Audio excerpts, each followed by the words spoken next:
Oh. That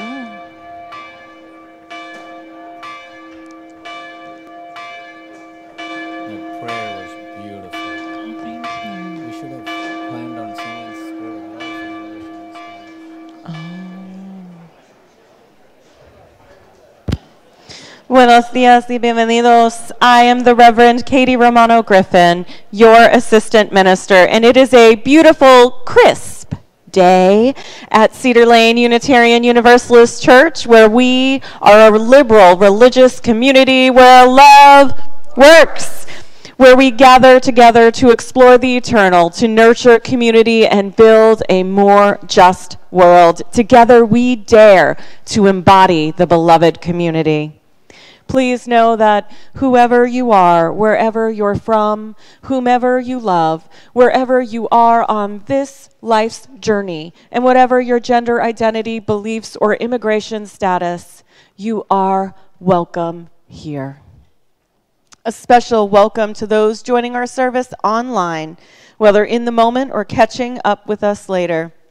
We are streamed to hospital beds, to homes, to places where people are unable to come to service, whether they're traveling for work or caring for a loved one who is ill, or whether they are ill themselves. But we are still connected via technology. So if you can just give a wave to that camera and welcome everyone. Thank you. If you're new to Cedar Lane, we have a gift for you.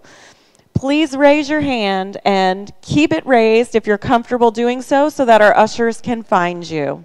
Know that included with your gift is a gorgeous square brochure that tells you all about Cedar Lane in very few words, which is great for Unitarian Universalists. We invite you to complete the form at the back of this document, and when the offering is received, please place it inside the plate.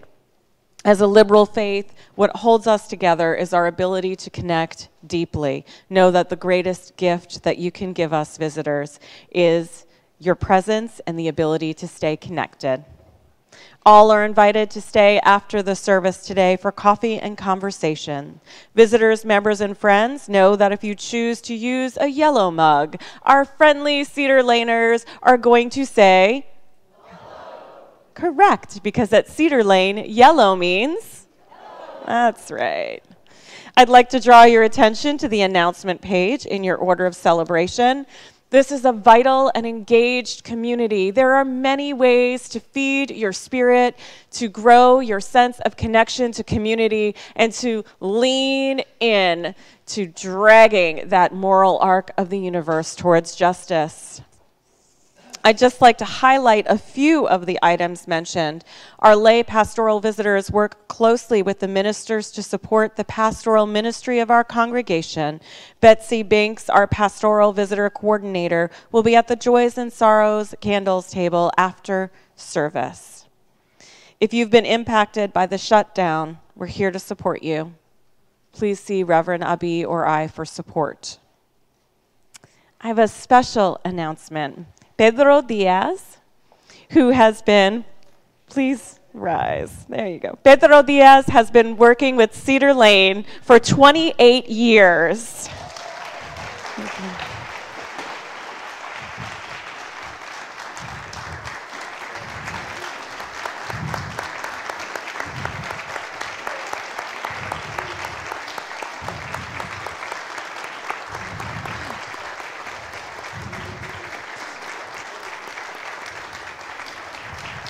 Pedro just announced his retirement.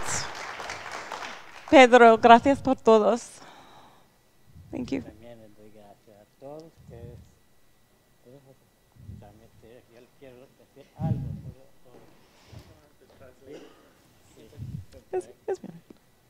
Yo les quiero dar las gracias también. He said he wanna say thank you to everybody. Y ya me despido esta semana que viene. So he wanna say this is his last week that is coming.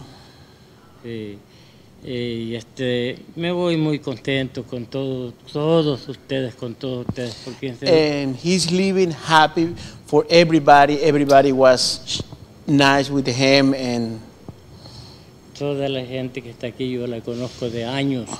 all these people that are here that he know for years, they be coming in here. Son personas que en realidad me han tratado muy bien. Yo me he sentido como en familia con todo este personal. So he say that he feel like he's a family in here. Everybody treat him great and good. So he feel this is like his house. Yo me voy, pero no me voy a olvidar de todo el tiempo que he vivido con ustedes. He trabajado, he sentido como que estoy en mi familia, en mi casa. Yeah. Porque esta ha sido mi casa. He said that he's leaving, but he always gonna have him in his heart. He's never gonna forget you guys, because this is his house. This is like his second house. He more living here than his house. So. Gracias por todo. Gracias. Thank you, Pedro. Gracias. Please know that if you would like to participate in giving a gift to Pedro, you can write in the memo line of your checks for Pedro. Gracias, Pedro. Gracias, thank you.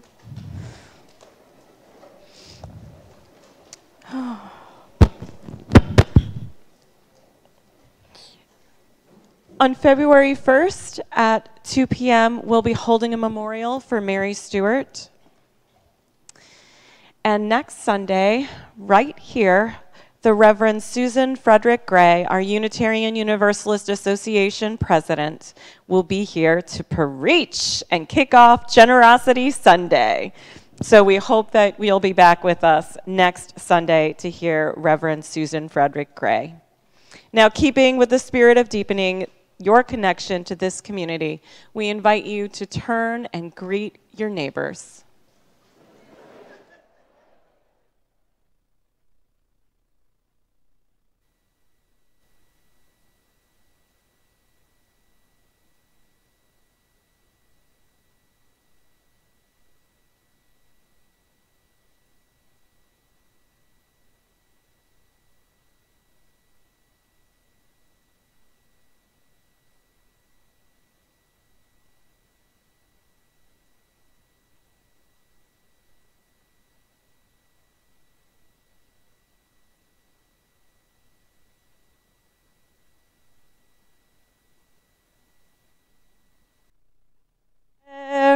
Come yet again, come, come, come, whoever you are, wanderer, worshiper, lover of leaving, ours is no caravan of despair.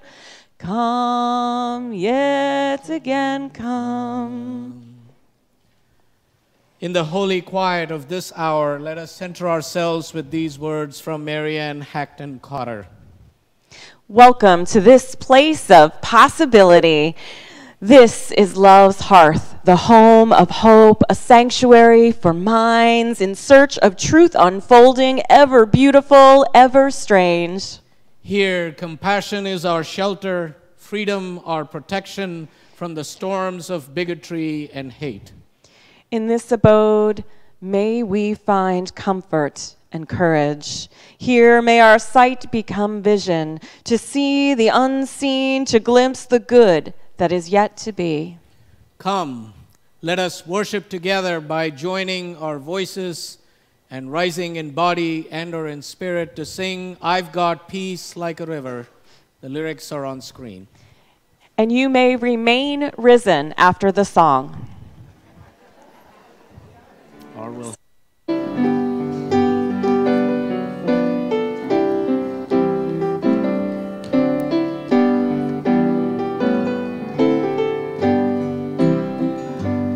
I've got peace like a river. I've got peace like a river. I've got peace like a river in my soul. I've got peace like a river. I've got peace like a river.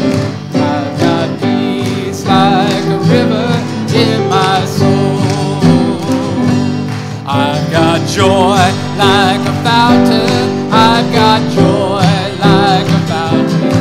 I've got joy like a fountain in my soul. I've got joy like a fountain. I've got joy like a fountain. I've got joy like a fountain in my soul. I've got love like an ocean. I've got love like an ocean. I've got love like an ocean in my soul. I've got love like an ocean. I've got love like an ocean. I've got love like an ocean in my soul. I've got pain like an arrow. I've got pain like an arrow. I've got pain like an arrow in my soul. I've got pain like an arrow. I've got pain like an arrow. I've got pain like an arrow in my soul. I've got tears like a raindrop. I've got tears like raindrops. I've got tears like raindrops in my soul. I've got tears like a raindrop. I've got tears like a raindrop. I've got tears like a raindrop in my soul. I've got strength like a mountain. I've got strength like a mountain. I've got strength like a mountain in my soul. I've got strength like a mountain. I've got strength like a mountain. I've got strength like a mountain in my soul.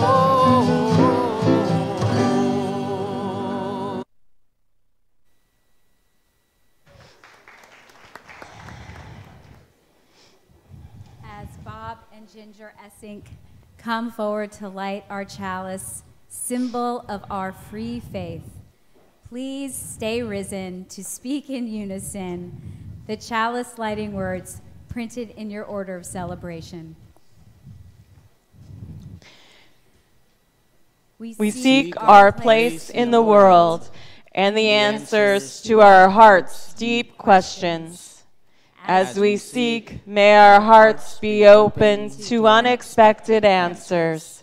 May the light of our chalice remind us that this is a community of warmth, of wisdom, and welcoming of multiple truths.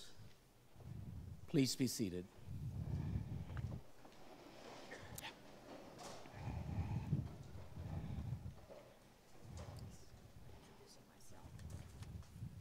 Well, I guess I just got introduced. No, I can introduce you.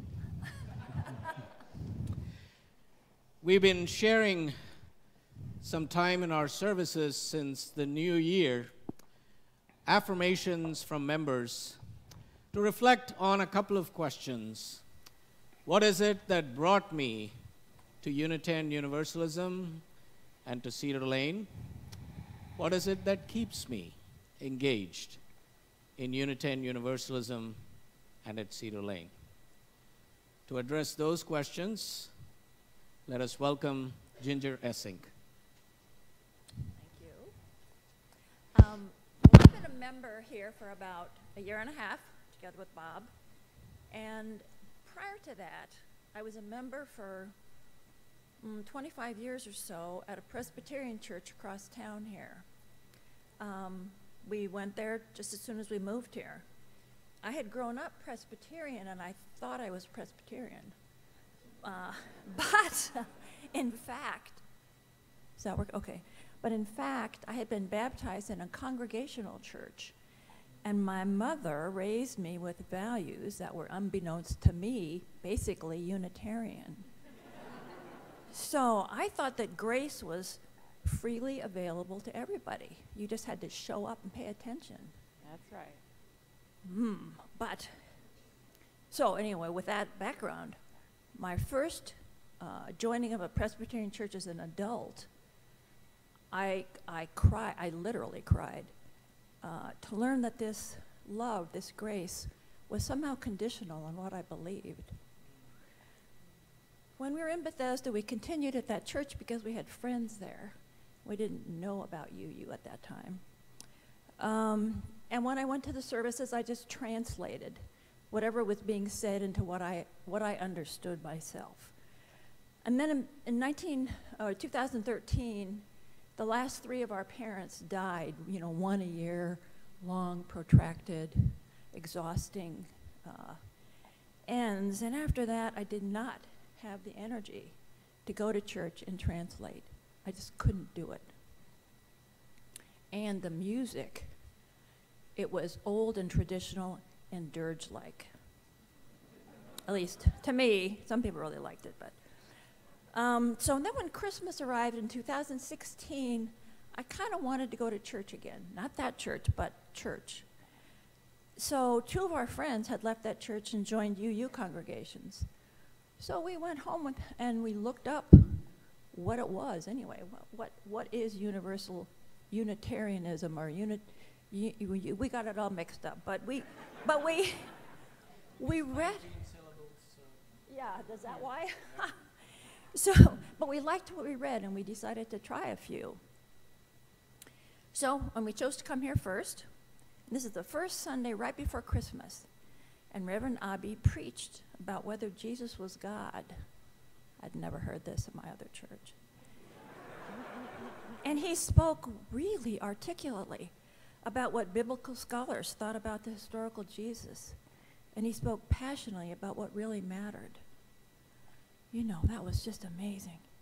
And then, I don't know if Henry's here today, but that first Sunday also, the music director pulled out a djembe. And he began to lead the youth choir with his drumming. I'd been studying drumming for a few years, which is why that dirge-like music without a rhythm was really hard. But I was so amazed, I leaned over my husband, almost fell out of my chair to make sure it was really happening. This was so different.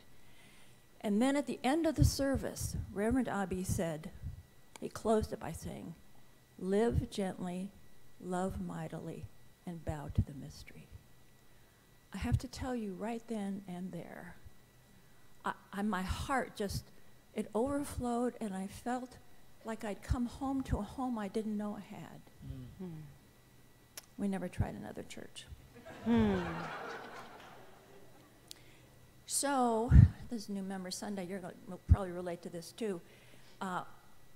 We were here, and then we tried to figure out how to fit in. There was so much going on, and posters and everything. I got kind of confused, and so being overwhelmed, I expressed my concern about how hard it was for a new person to figure out where to fit in. And I learned quickly, if you complain about something to the right people, you get asked to help fix it. So a niche found me. And then I started hearing about people going up to Capitol Hill, even bringing their children, and meeting with the staffs of representatives and senators. And that really spoke to me. I wanted to do advocacy, to feel like I could influence the hearts and minds of the elected officials who were determined to hurt the people that I cared about, the poor, from the immigrants like our sanctuary guest Rosa, to the unemployed, to hurt the environment, and even worse, who seemed determined to chip away at fundamental democratic principles like the right to vote. I have friends over the last couple of years who felt really hopeless and depressed because of what was going on in the country. But I didn't feel that because I belonged here, and I felt like there was something that I could do. We do it every Sunday out there through what we do. And I found this UU's for Social Justice, and I go up to Capitol Hill now. So here I found a place that feeds my soul through the worship services, through Soul Matters, and even meetings. This is true. And a place that puts what I believe into action, and a place that offers me a way to participate in the broader community, international government, and influence the whole country. What an amazing deal. What a deal, and that's why I belong here. Thank you, Ginger.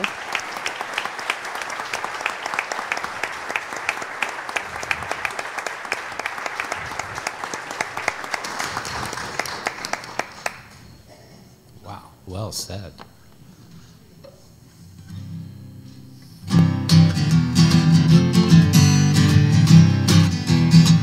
If I had a hammer, I'd hammer in the morning, I'd hammer in the evening, all over this land.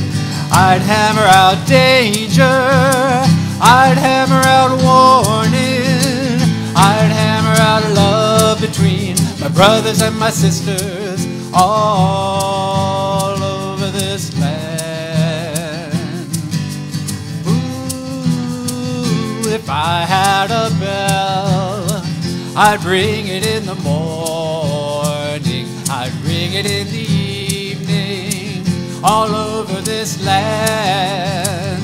I'd ring out danger, I'd ring out warning, I'd ring out love between my brothers and my sisters, all over this land.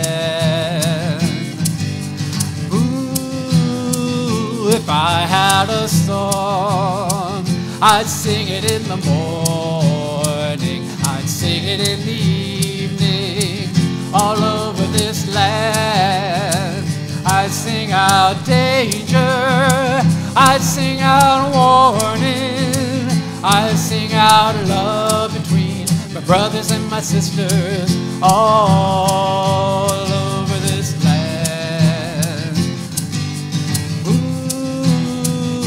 I've got a hammer, and I've got a bell, and I've got a song to sing all over this land. It's a hammer of justice, it's a bell of freedom, it's a song about love between my brothers and my sisters, all over this land. It's a hammer of justice, it's a bell of freedom, it's a song about love between my brothers and my sisters, all over this land. Ooh, ooh.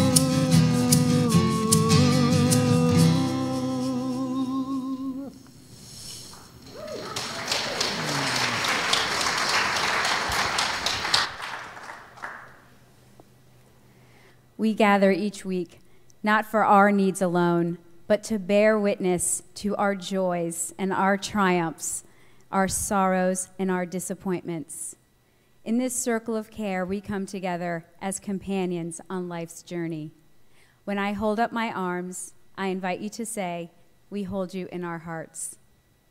If you are living through the small and extraordinary milestones of life, we hold you in our hearts. If parenting is your primary spiritual practice, we hold you in our hearts. If you are mourning a loss, we hold you in our hearts. If you live with or care for someone with grief or chronic illness, we hold you in our hearts. If you are struggling with illnesses seen and unseen, with mental illness or addiction, we hold you in our hearts. If you have suffered abuse or injustice, we hold you in our hearts. If you or someone you love has been impacted by the longest government shutdown in history, we hold you in our hearts. Within our beloved community, we lift up John Giovanelli, who is home after an extended stay at Carriage Hill. He thanks his Cedar Lane family for their care and support. We celebrate with Dominic Manzella, who was recently accepted to the University of Maryland, Frances Dearman and her partner, aunts. Frances turned 95 this week. The Carr family, as they mourn the loss of Al's mother. Barbara and Tim Warman, who celebrated 41 years of marriage. And just starting their marriage journey together, we congratulate Sarah Coburn and Andy Stilson, who were married on January 18th. We hold you in our hearts. Our caring extends beyond Cedar Lane to others whose lives are lost or impacted by violence and calamities in our world. Especially this week, we remember the 117 migrants who are feared dead after an overloaded dinghy sank in the Mediterranean Sea off the coast of Libya. And we remember the victims of the most recent acts of gun violence at the SunTrust Bank in Florida and State College, Pennsylvania. We hold you in our hearts. We offer prayers of solidarity and support for all those impacted by the government shutdown, those on furlough, contract workers, and those who depend on government services that were on hold. We hold you in our hearts. May these friends of ours and companions in the world and all that lives unspoken in our hearts be held in the embrace of prayer and a love that will not let us go. Let us enter a space of prayer or meditation with an adaptation of the metta prayer from Befriending Your Body by Anne Safi Biazetti. May all pain be eased, que todo el dolor se alivie. May all wounds be healed, que todas las heridas sean sanadas. May all sorrows and regrets soften and dissipate, que todos los dolores y lamentos se suavicen y disipen. May all faults and errors be forgiven, que todas las faltas y errores sean perdonados. May all worry and frustration fall away, que toda preocupación y frustración se desvanezcan. May our pain be eased, que nuestro dolor se alivie. May our wounds be healed, que nuestras heridas sean sanadas. May we forgive ourselves for the ways in which we have done harm. Que nos perdonemos a nosotros mismos por los caminos que hemos hecho daño. May all beings live in safety, protection, compassion, and peace. Que todos los seres vivan en seguridad, protección, compasión y paz. Amén. Mientras entramos juntos el silencio, levántese en cuerpo o espíritu si está de luto por la pérdida de un ser querido o el aniversario de una pérdida. As we enter the silence together, please rise in body or spirit if you're mourning the loss of a loved one or the anniversary of a loss. Entremos juntos en el silencio. Let us enter the silence together.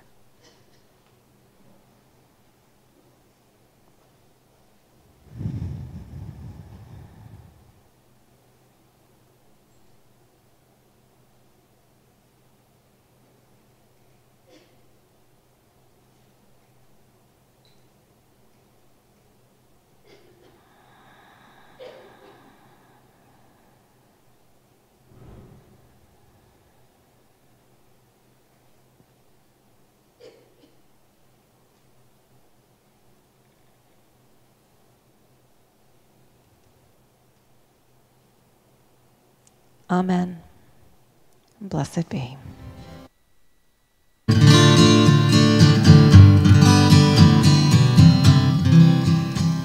Spirit of life, come unto me. Sing in my heart all the stories of past.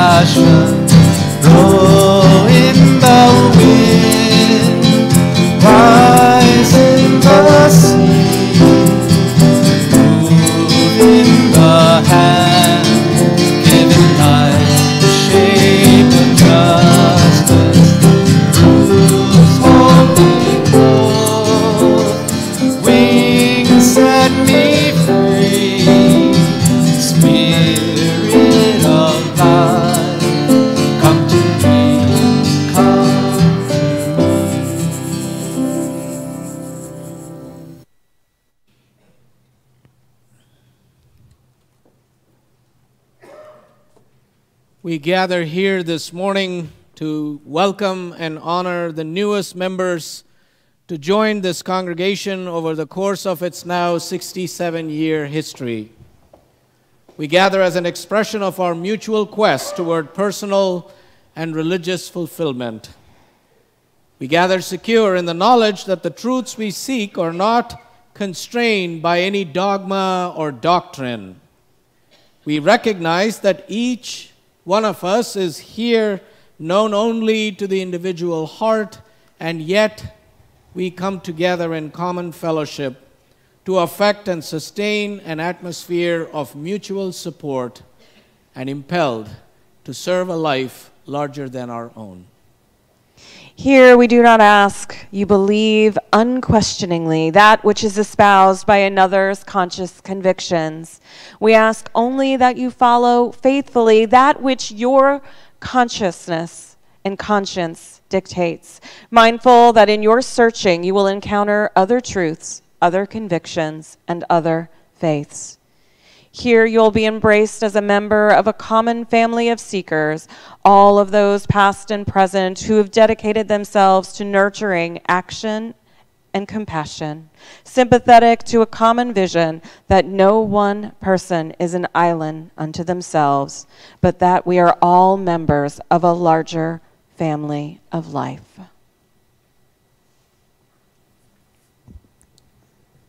Hello, good morning. Good morning.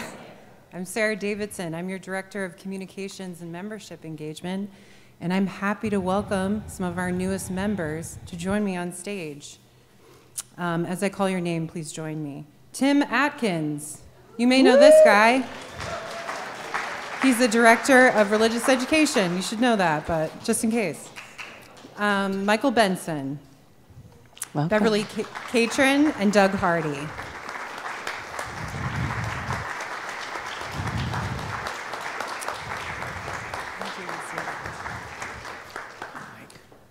We also have a new member, Anna Hewitt, who is watching us online right now because she can't be here. So I would love for us all to wave and say hi to Anna in the camera. Hi, Anna. Okay. And if you haven't yet signed the membership book, then you're not actually a member yet. So I invite you to come forward if you feel called, if today is your day to say yes to life, to say si se puede, that yes, together we can do it. You're invited to come forward and join the other new members as we read. Okay, new members, please read the new member affirmation printed in your order of service. Got it? Okay. As new members, we accept the responsibilities and freedoms associated with membership in the Unitarian Universalist congregation. To commit to support this religious community with time, gifts, and substance. And to join the members of Cedar Unitarian Universalist Church in a common quest for religious and spiritual understanding and with common purpose of leading reverence, compassion, and love.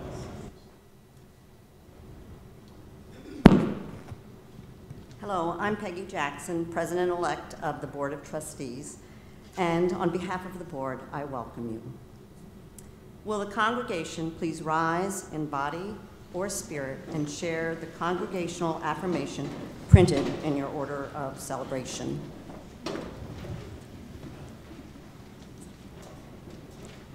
We bid you welcome as you come with anticipation and joy.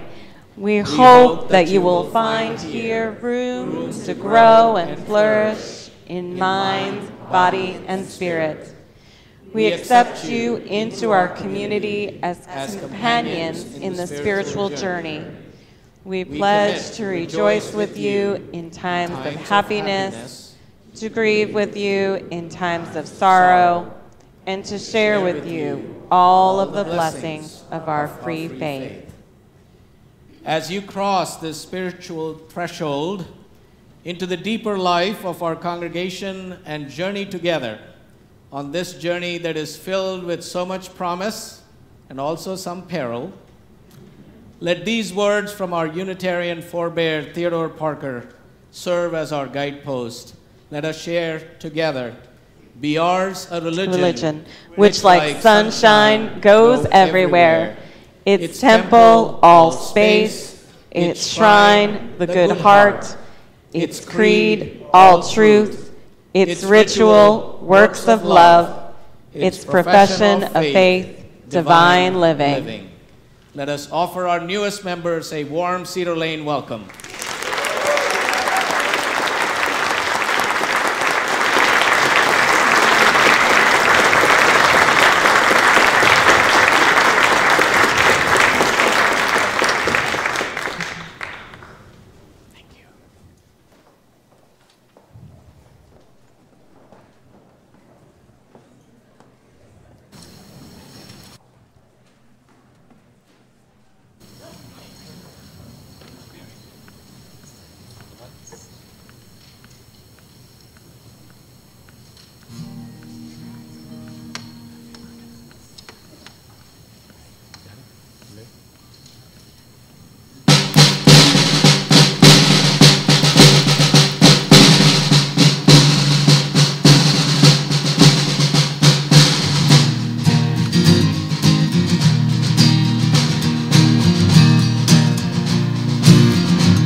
It's coming through a hole in the air from the nights at Tiananmen Square. It's coming from the field that ain't exactly real, or it's real and it ain't exactly there.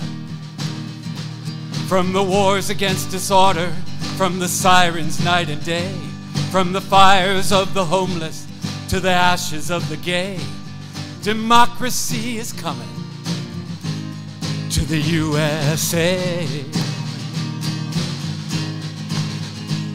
It's coming through a crack in a wall of a visionary flood of alcohol. From the staggering account on the Sermon of the Mount, which I don't pretend to understand at all. It's coming from the silence on the dock of the bay, from the brave, the bold, the battered heart of Chevrolet. Democracy is coming to the USA.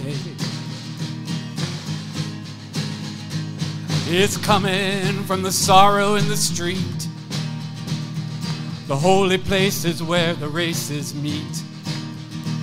From the homicidal bitchin' that goes down in every kitchen to determine who will serve and who will eat. From the wells of disappointment where the women kneel to pray for the grace of God in the desert here and the desert far away. Democracy is coming to the USA. Sail on, oh mighty ship of state, to the shores of need, past the reefs of greed, to the squalls of hate. Sail on, sail on, sail on, sail on. It's coming to America first, the cradle of the best and of the worst. It's here they got the range and the machinery for change, and it's here they got that spiritual thirst.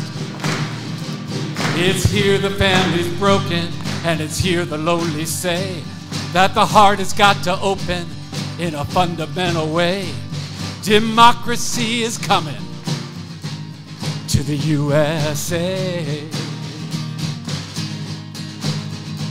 I'm sentimental, if you know what I mean. I love the country, but I can't stand the scene. And I'm neither left or right, I'm just staying home tonight. And I'm getting lost in this hopeless little screen. But I'm stubborn as those garbage bags that time cannot decay. I'm junk, but I'm holding up my little wild bouquet. Democracy is coming to the USA. Sail on, oh mighty ship of state, to the shores of need, past the reefs of greed, through the squalls of hate. Sail on, sail on, sail on, sail on, sail on, sail on.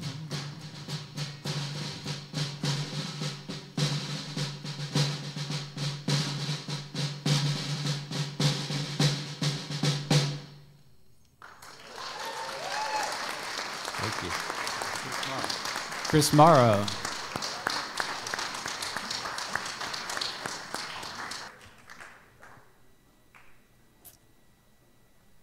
Wow, thank you. Thank you, David and Chris, for that stirring anthem.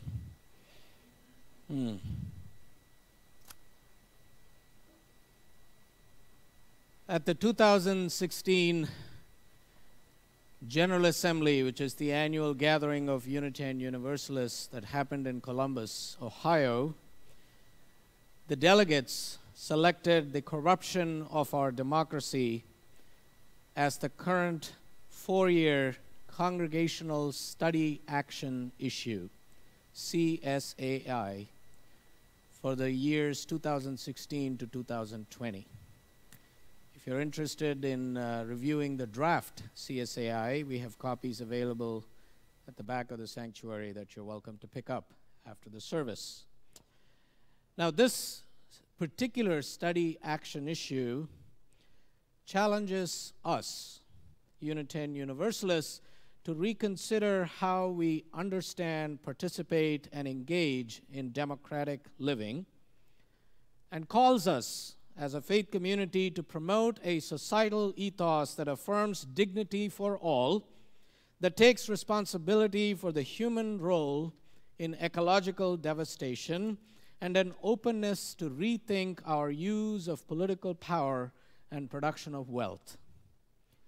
It also challenges us to take a closer look at corporate personhood, which grants political participation to corporate entities as citizens and the accumulation of wealth and power in our society that has long been based on structural racism, patriarchy, misogyny, environmental devastation, increased militarization, and other forms of oppressions. And it invites us to approach this issue as an act of faith that requires of us a faithful response. So just a simple agenda for us to be engaged with. Well, you see, for Unitarian Universalists, democracy is an act of faith. Not faith that any one point of view will prevail, as the Reverend Bill Sinkford said, but faith that the will of the people will point us toward the beloved community. And that is why democracy is enshrined in our principles and purposes.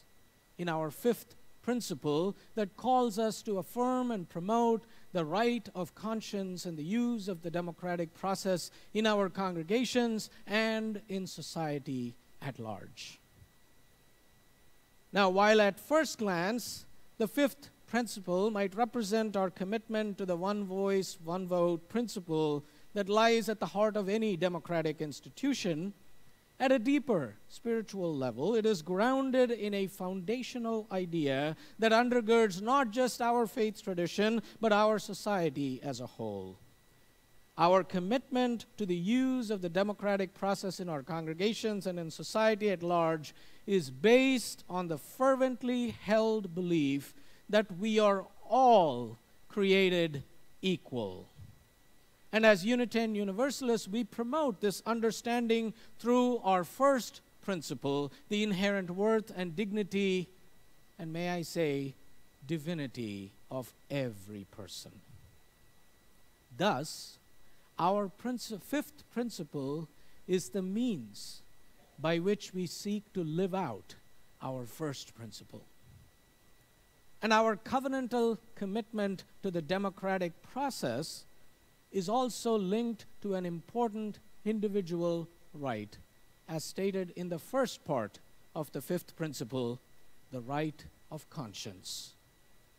This linkage reminds us that in the final equation, all forms of government are human inventions and so flawed. And all, including democracy, are subject to abuse.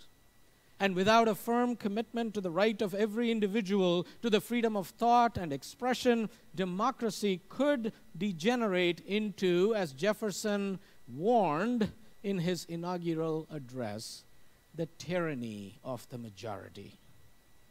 Therefore, we must be ever vigilant to prevent any usurpation of individual liberty by the majority or a well-funded minority. The right of conscience and the practice of democracy went into the same principle because they act as correctives to each other. The flawed human mind and heart and the flawed system of democratic governance, when held in this creative tension, can correct each other and call us back to be in a covenantal relationship to a grounded center. As the Reverend Earl Holt puts it, our religious lives are works in process. This is obviously true individually, but it is also true of our religious tradition as a whole. So we are organized both, he says, as a church and as an association, as a democracy, because democracy too is a work in process. It changes, he continues, according to the changes desired and expressed by its constituency. Conscience and democracy work together, though sometimes uncertainly and always imperfectly. End of quote. But you see, democracy has never been easy, and it has always had its critics. Plato believed that it was the road to tyranny, and some of our nation's founders were quite wary of it. John Adams, our second president and also a card-carrying Unitarian, believed that democracies always end by committing suicide. And James Madison believed that with luck, democracy in America might last a century, but not longer. And given the way things are going, he may well be right. And British writer E.M. Forster gave it only 2 cheers, whereas H.L. Mencken, none at all, believing people to be incorrigibly stupid. And democracy has also had its share of unintended and intended consequences. According to philosopher Adam Kotsko, liberal democracy can easily give way to dictatorship, even with the Constitution being formally in force. We know that liberal democracy is compatible with chattel slavery and racial discrimination, and indeed that the first modern democratic republic ever established, the United States, spent over half a century with a significant enslaved population and a further century with a disenfranchised population subject to mob violence. Liberal democracy is compatible with the equivalent of secret police, he continues, with extra-legal assassinations, with undeclared wars of aggression, with vast and increasing economic inequality, with mass unemployment and homelessness, with child poverty and hunger, with a huge prison population resulting from a racist approach to law enforcement, with essential public functions being handed over to private individuals for private gain, etc., etc., etc. All this in theory, of course. Democracy is a gamble because it is a human system, not a divine revelation or an inevitable historical development. It is a form of grassroots spirituality. as Reinhold Niebuhr once observed, made possible by our capacity for justice and made necessary because of our inclination to injustice. Made possible by our capacity for justice and made necessary because of our inclination to injustice. And this grassroots spirituality is obviously not intended to be the unique possession or the divine birthright of a single sect or denomination, ours or any other. Its application is universal, and so we commit ourselves to its implementation, not only among ourselves as to how we are in relationship with one another as an organized, free, religious community, but also in society as well. Now, at this moment in our history, our democracy is under threat. It is being eroded, and that which represents the common good is being willfully neglected. The recent government shutdown, the longest in U.S. history, reveals the brokenness of our democratic system. It reveals the danger of an authoritarian leader exploiting that brokenness instead of trying to fix it. And it reveals the suffering of countless people, always beginning with the most vulnerable. It has undermined our fundamental institutions, our practices, our procedures, and it has resulted in suffering and danger to more and more people over a long period of time. Listen to all the stories of federal workers and contractors and their families who weren't getting paid during this time period and who couldn't afford to pay their rent or buy food or medicines or take their children to doctors. Listen to the fears of so many people who found themselves encountering hunger and homelessness, some falling into that because of the shutdown. Our nation, we deserve far more from our elected leaders than this blatant abuse of democratic power or common decency, with people left as casualties in this political upmanship. It also painfully shows Washington's current habit of blaming instead of solving problems, which has left our politics both polarized and paralyzed. So in my remaining time, I'd like to share a little bit more about practicing and protecting democracy for such a time as this, with both pragmatism and hope.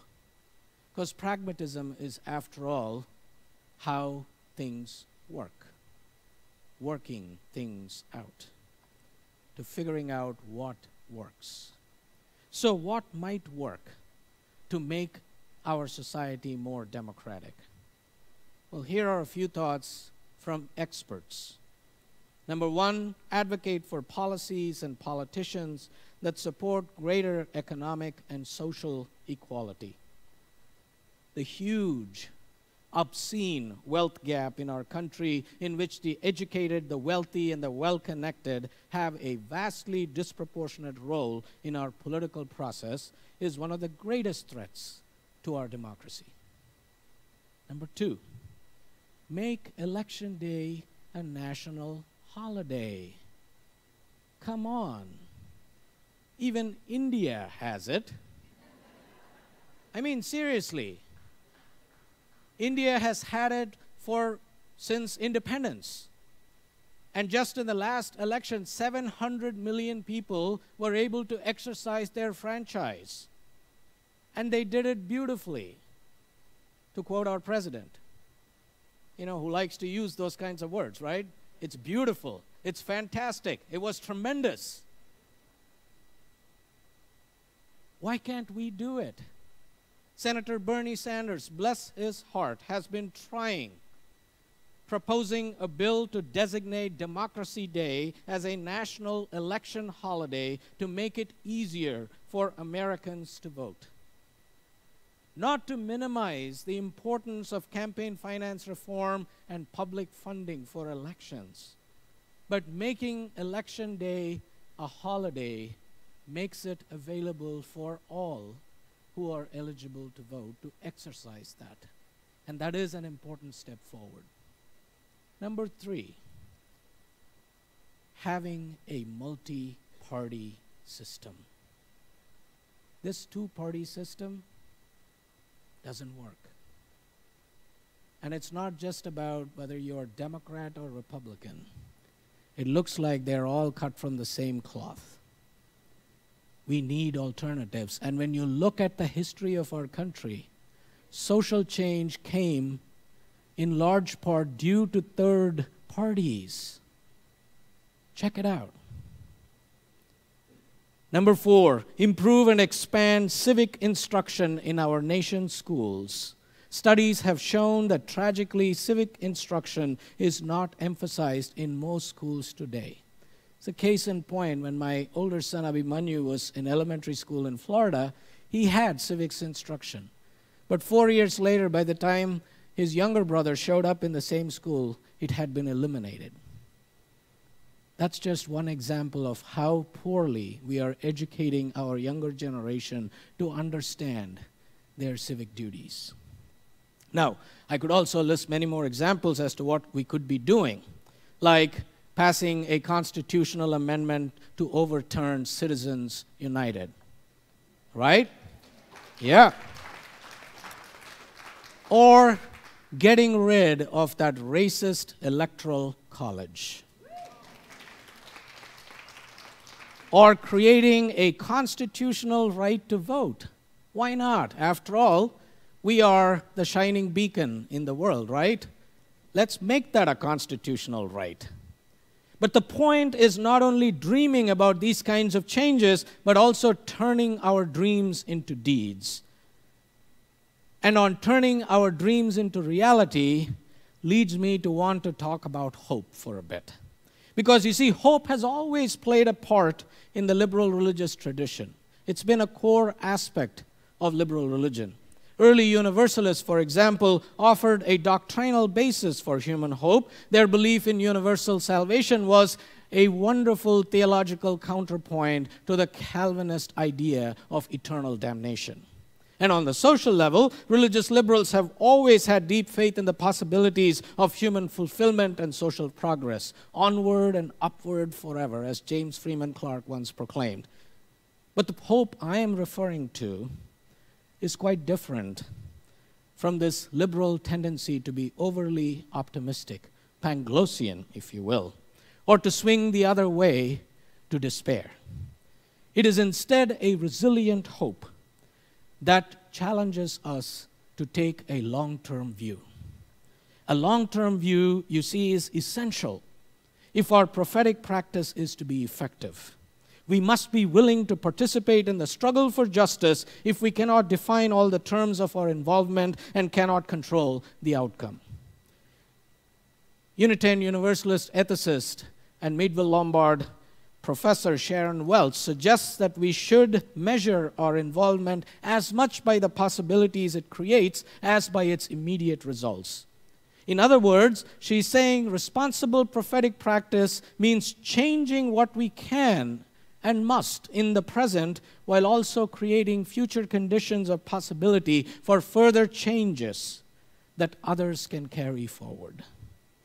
So hope comes from acknowledging that the struggle for justice is always long-term and from knowing that our tentative and often stumbling and halting small steps do form an important part of this larger process that continues to unfold. Which is again what is so beautifully expressed in the arc of the moral universe bending towards justice, which of course we have to put our shoulders to bend that blessed arc towards justice, because it ain't going to blend by itself. It's not inevitable. It's up to us. So as Unitarian Universalists, we are challenged to live with this tension between an energizing hope and the temptation toward paralyzing cynicism. But you see, cynicism is negative spirituality. It is the privilege of the privileged. We can maintain our hope and be true to our own religious ideals if we remember that this very spiritual dissonance, this tension that so often frustrates us, can be both creative as well as destructive. It can fuel our passion to question, the courage to be prophetic, and the faith to hope. Democracy is, despite all this, a noble experiment, a flawed reality, an abiding principle of our nation and our religion. Our mission is to make that experiment more successful, to make that reality more authentic, and to make that principle more visible in our lives. And so in closing, I invite you to join me to read responsively these words from Abraham Lincoln, number 586 in our gray hymnal. And I invite you to share the words in italics. As labor is the common burden of our race, so the effort of some to shift their share of the burden onto the shoulders of others is the great durable curse of the race.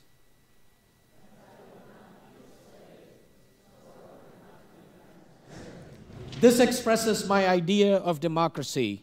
Whatever differs from this, to the extent of the difference, is no democracy.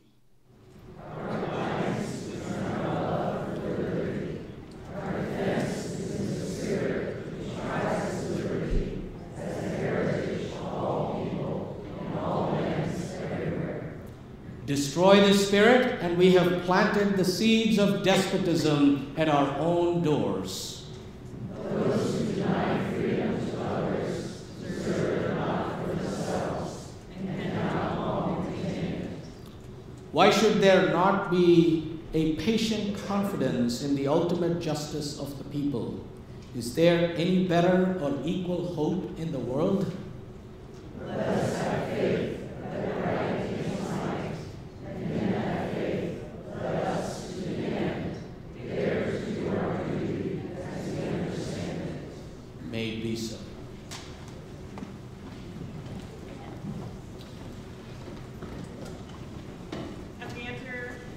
As we enter this time of faithful generosity, I bring to you the news that last night's fundraiser for the DMV Sanctuary Congregation Network has raised $5,500 and counting.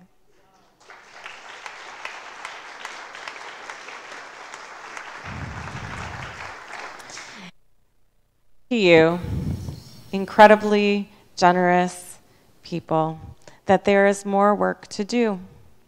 There is more justice to be done in this world as we bend that moral arc, as we lean our shoulders in, grabbing on with both hands and pulling hard. But there's also the work of sustaining your spirit, this community, through works like the small groups, the Soul Matters, Small Matters, Soul Matters, small groups. Beloved Conversations, which is deep conversations around race that's bringing our community together so that we may truly embody beloved community. And your gifts keep not only the pulpit free, but your generosity moves through this community and beyond these walls. So let us give joyfully and generously. Today's offering will now be gratefully received.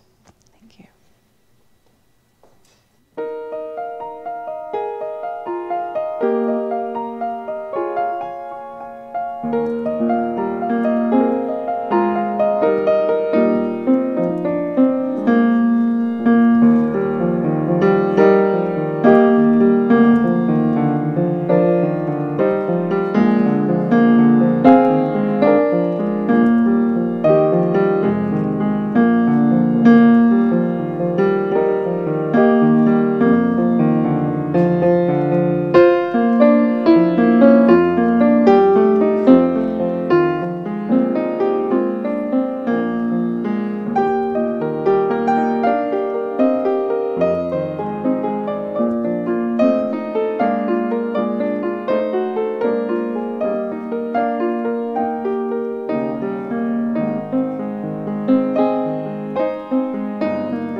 that we are and for all the gifts that we bring and share to make this a beloved community of spirit, may we be grateful. Our closing words today come from environmentalist David Orr. And these words are not only intended to be a challenge to unsettle us, but also a call to action. We are here because broad support for democracy is in decline here and elsewhere, and we believe that it is worth defending. We are here because our political dialogue, never gentle, has become coarse, violent, and mendacious. We are here because of the growing wealth gap between a small oligarchy and the rest of us. We are here to counter the power and influence of dark money that has corrupted the political process and contaminated the very soul of democracy. We are here because we remember Dwight Eisenhower's warning about the effects of the military-industrial complex and the perils of empire. We are here to oppose ongoing attempts to distort the will of the people by suppressing their right to vote. We are here because 3 million Americans are in prison and millions more live on the edge of destitution. We are here because 30,000 of us die each year in a hail of gunfire because a small minority believes that the right to own guns supersedes our right to life. We are here to defend science, facts, and honest dialogue. We are here to energize and enlarge the necessary task of civic education, the bedrock of true democracy. We are here, liberals and conservatives alike, in the knowledge that each is necessary to the other. We are here because we know that the perils of rapid climate change and nuclear war threaten civilization.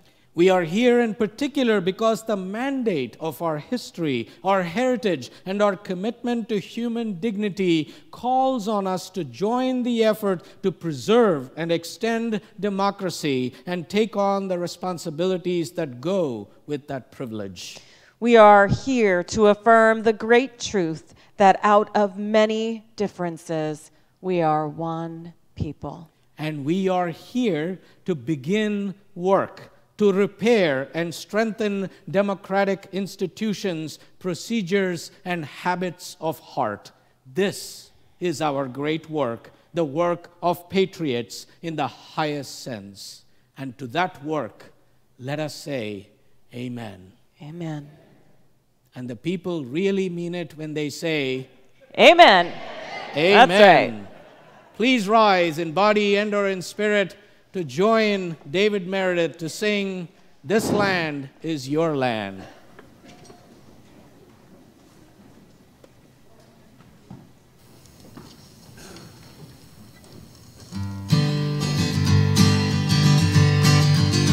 This land is your land, this land is my land, from California to the New York Islands, from the Redwood Forest to the Gulf Stream waters. This land was made for you and me. As I was walking that ribbon of highway, I saw above me that endless skyway. I saw below me that golden valley. This land was made for you and me. I've roamed and rambled, and I followed my footsteps to the sparkling sands of her diamond deserts, and all around me a voice was sounding. This land was made for you and me. When the sun came shining and I was strolling, and the wheat fields waving and the dust clouds rolling, as the fog was lifting, a voice was chanting. This land was made for you and me.